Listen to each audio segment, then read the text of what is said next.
Hello everybody, and welcome back to another video.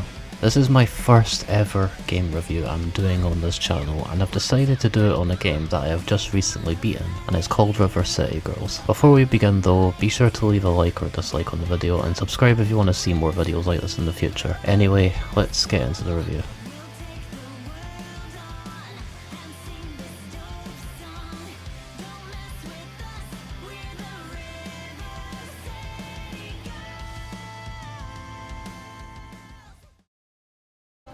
River City Girls is most comparable to Streets of Rage, and it takes much inspiration from that series with its gameplay. The story begins with Kyoko and Misako sitting in class, bored out of their minds. Suddenly, Kyoko gets a text that reveals her and Misako's boyfriends have been kidnapped. So in response to this, they break out of the school and go on a journey across River City in order to save them. You'll be fighting through 6 locations, each with their own quests and areas to explore. You'll meet some weird characters and also some cool ones too. This is the basic synopsis of the story that I've basically came up with, but I won't go into any more detail to keep this review spoiler free. After all, what kind of review puts spoilers in there? The whole purpose of a review is to show someone what a game is all about, to hopefully help them decide whether or not to make a purchase on the game. This is the very first River City Girls game I've played, and I was very new to this Streets of Rage style brawling gameplay. I was off on a rough start, getting game overs probably every 5 rooms, but once I got used to how the enemies attack and the movesets of the playable characters, it got easier and I was getting knocked out less and less. Now let's talk about the main playable characters themselves some more, Kyoko and Misako, and specifically how they fight. Kyoko has a lot of kick attacks in her moveset, Misako has more punching attacks in her moveset. I played with both characters and they both have their own fighting style. I think it would be a little unfair to favour one character's style over the other and say this is better, so I think it's kind of down to preference for which character you like more. Personally, I liked Misako's moveset more, but I also did play Kyoko for a fair amount of time too. Now one skill you'll want to learn for this game is crowd control.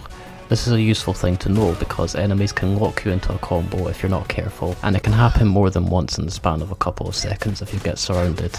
You can block attacks, but the only downside to this is that your character can only block what is directly in front of them, so if an attack comes at them from behind, they're not going to automatically turn around to block it like you might see in other games. They're going to get folded like an omelette if you don't step out of the way. Another thing besides blocking that you can do is parrying, but I have found that this is very hard to pull off since you need to block right before an attack connects with you, which is how this works in other games too, but it felt especially hard to do here. Your character can only parry attacks that are directly in front of them, and most of the time can't parry attacks if they get locked into a combo by an enemy. However, there has been some occasional instances where parrying has saved me from this, but it's dependent on how fast the enemy is attacking. Now you might be wondering how you get new moves, because the moveset that you start off with is quite minuscule. Well, like I said, you can learn new moves from the dojo if you've got the money, and you can also learn new moves from leveling up. The best moves that you'll want though are the ones from the dojo, and as far as I know, there's no special attacks you can learn from just leveling up. And yeah, I do say as far as I know because I don't actually have the characters at maximum level yet, so I could be mistaken. Now I don't really want to go into much detail about the bosses since I want these fights to be a mostly fresh experience for you. But once you get to the construction site at the earliest, make sure you have healing items in your inventory so you don't have to keep restoring. The only true boss I had trouble with was Yamado, despite it being the second fight in the game. When me and my friend played it, it took us 5 attempts to beat him, which is not much compared to this guy on Reddit who claimed it took him 15 attempts. However, you might not have too much trouble with him once you've got his attacks down and know how attacks connect with you. For example, attacks can only connect with your character if they're directly in front of you or behind you, just like how I was talking about blocking and parrying, so you can move up and down to avoid these attacks usually. However, there are enemies that can attack diagonally, but this is usually very rare. At least in my case it was. Each boss has their own attacks, and you can't always attack them immediately because of some mechanic, whether it's flying or just not being in the playable area. Whenever you see any animated cutscene with a character introduction, you're guaranteed to get put into a boss fight with them.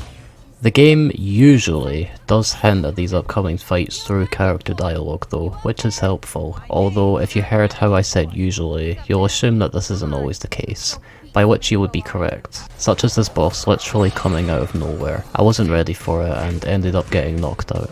Now how long will it actually take you to beat this game? Probably around 7 hours, or for me it was 10 hours, because I was doing some co-op with my friend and then I did the rest single player in a separate save file.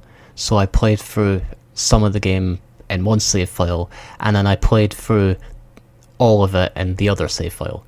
But anyway, with that out of the way, 7 hours I think, depending on how thorough you are with your exploration, so it's not a long game at all. I personally didn't leave any room unexplored in my playthrough. I do recommend exploring any areas you've not been to yet, because there are some quests that open up by going to these areas, so it feels like a reward for your curiosity.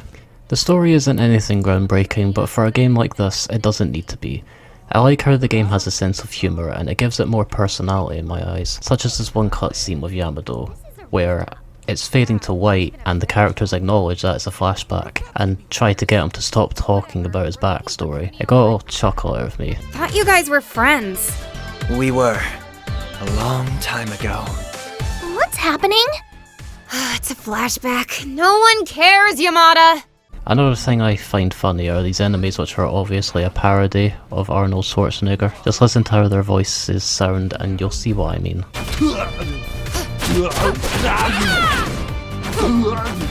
Besides that, the gameplay is fun and it can be really satisfying when you're defeating multiple enemies without taking a hit. At least it did for me, because I could see how far I've come. I went from someone who get knocked out every 5 rooms to someone who can take down crowds of enemies with barely any damage taken.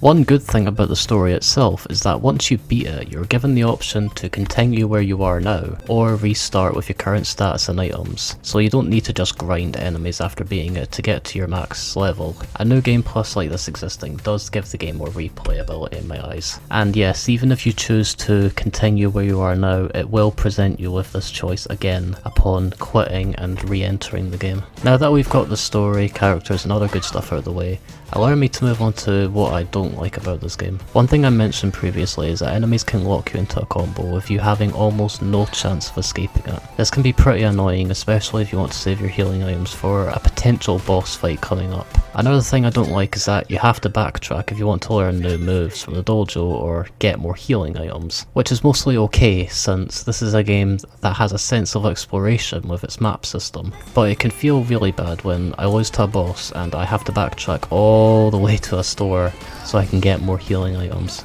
Other than those 2 little gripes I have had a good experience with this game. I am aware that there is a second game and also a prequel called River City Girls Zero, but I think I'll probably just play the second game, unless I really want to check Zero out. Maybe once I'm done with the second game, I'll make a review on that too. Only the future can tell. I hope you enjoyed this game review, and I apologise if it feels sloppy in any way. Thank you for watching, and I hope you enjoy playing River City Girls, if you have planned to buy it on either PC or console. Anyway, have a good day or night, and I'll see you in the next video, hopefully. Okay, bye.